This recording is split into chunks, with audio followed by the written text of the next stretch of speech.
जय हिंद एवरीवन। आज कारगिल विजय दिवस है।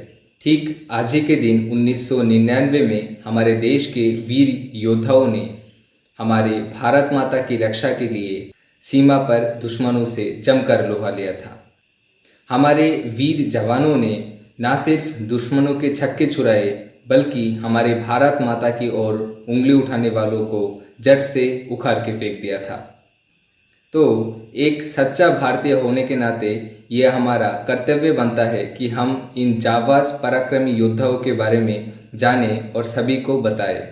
तो चलिए जानते हैं कारगिल वॉर के इन जाबाज पराक्रमी योद्धाओं के बारे में।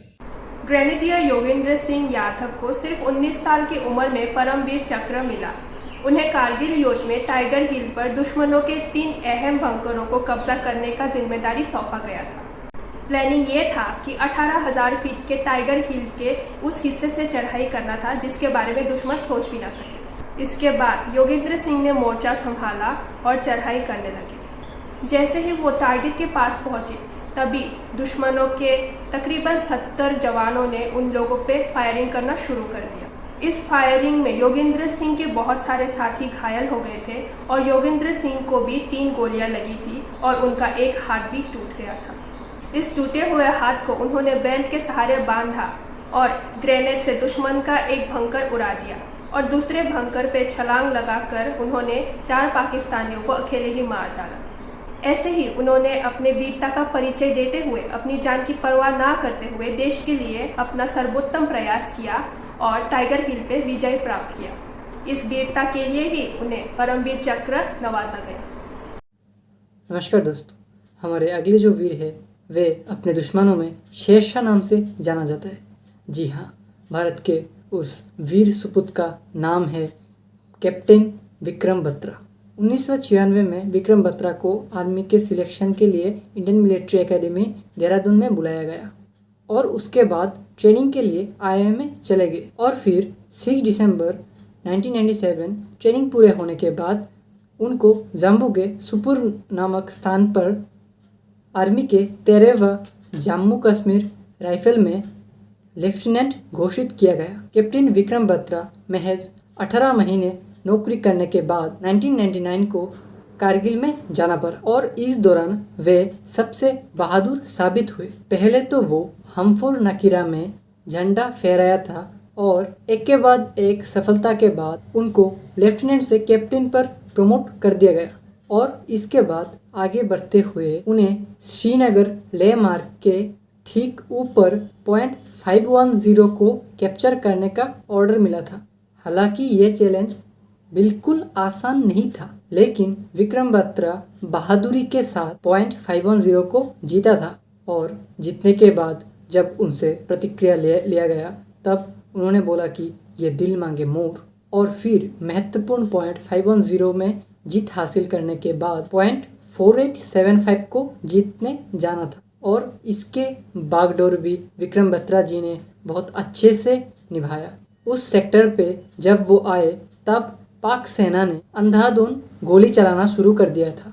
अपने साथी को खतरे में देखकर विक्रम बत्रा दुश्मनों पर शेर के तरह कूद पड़े और उनको मौत के घाट उतार दिया। ये मिशन भी लगभग पूरा हो ही चुका था, लेकिन इसी बीच कैप्टन विक्रम बत्रा की नज़र उनके जूनियर साथी लेफ्टिनेंट नबी पर पड़े, जो कि विस्फोट में बहुत बुरी तरह से घायल हुए थे और उसी वक्त देर न करते हुए वे अपने साथी को कंधों पर उठाया था। लेकिन जब वो अपने साथी को लेके जा रहा था तभी एक पाकिस्तानी ने उनके छाती पर गोली मार दिया, लेकिन उसके बावजूद भी उनके साथी को सुरक्षित जगह में पहुंचाया और फिर से पाकिस्तानियों पर टूट पड़े और वे आखिरी सांस के पहले ही तिरंगा लहरा चुका था।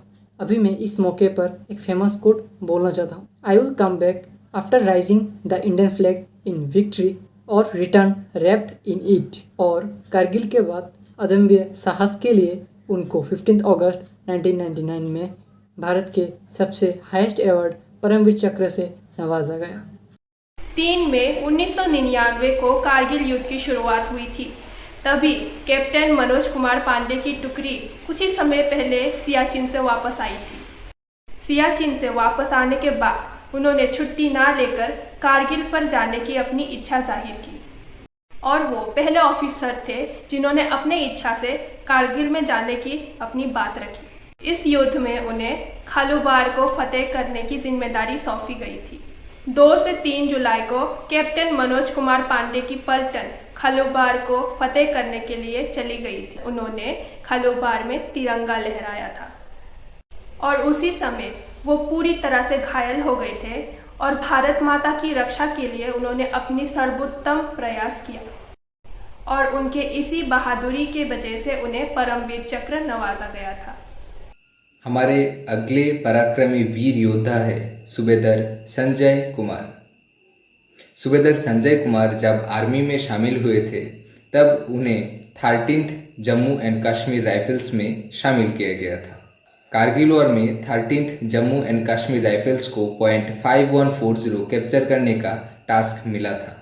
ये टाइगर हिल के बाद सबसे ऊंचाई पर था। संजय कुमार ब्रावो कंपनी का लीड कर रहे थे और captain Vikram Batra delta company का लीड कर रहे थे। दोनों कंपनी ने बिना किसी कैजुअलिटी के टास्क पूरा किया था। उसके बाद राइफलमैन संजय कुमार को .4875 कैप्चर करने का टास्क मिला था।